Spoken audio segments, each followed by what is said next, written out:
30 जनवरी 1948 महात्मा गांधी का कत्ल हुआ था और उनके हत्यारे का नाम था नाथूराम गोडसे। गोडसे ने अपनी पिस्टल निकाली और 3 गोलियां गांधी जी के शरीर में उतार दी। इस घटना ने पूरे देश को सदमे में डाल दिया। प्रधानमंत्री पंडित जवाहरलाल नेहरू ने यह खबर सुनाई कि गांधी जी अब हमारे बीच नहीं रहे। गोडसे को तुरंत गिरफ्तार कर लिया गया। लगभग 1 साल से अधिक समय तक चले मुकदमे के दौरान उसने अपना जुर्म कबूल कर लिया।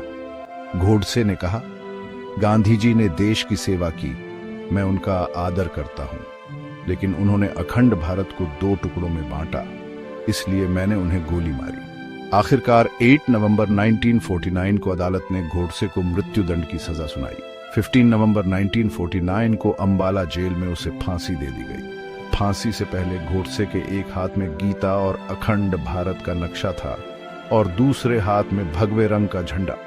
कहा जाता है कि फांसी के फंदे को पहनने से पहले उसने नमस्ते सदा वत्सले का उच्चारण किया और नारे भी लगाए। अब शायद आप नहीं जानते होंगे कि नाथूराम गोडसे की अस्थियां आज तक नदी में प्रवाहित नहीं की गई हैं। ये अस्थियां पुणे के शिवाजी नगर में स्थित एक इमारत के कमरे में सुरक्षित रखी गई हैं। उस कमरे में अस्थि कलश के साथ उसके कुछ कपड़े और उसके हाथ से लिखे नोट्स भी रखे गए हैं।